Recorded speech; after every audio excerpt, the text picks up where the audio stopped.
The most transformative thing for me was when I took a workshop from the Stanford Design School, their boot camp on design thinking. And there's a lot of different mindsets around thinking as a designer. And it was really transformative for me because it totally shifted how I approach this with my students. Before, for example, when they would make a prototype, I'd let them spend like 3 weeks on it.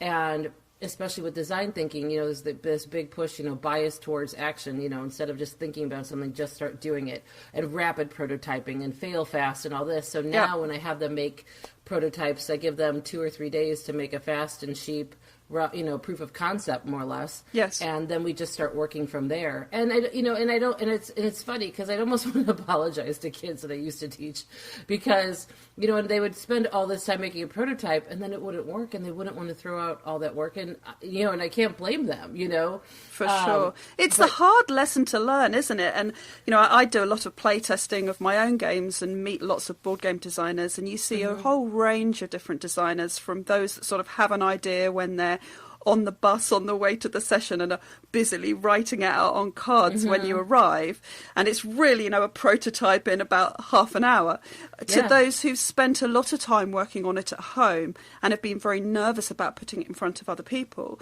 And my own game design process has really changed as a result of going to these playtesting sessions where I've got a shorter and shorter and shorter amount of time that I spend working on the design in the first point before I put it in front of people. And that's, I think it has parallels in all sorts of different things. But with games, it matters so much that the players are able to engage with what you're doing and that they can find the fun. And you can't always plan that out, can you? You don't know what that's going to look like until you start playing.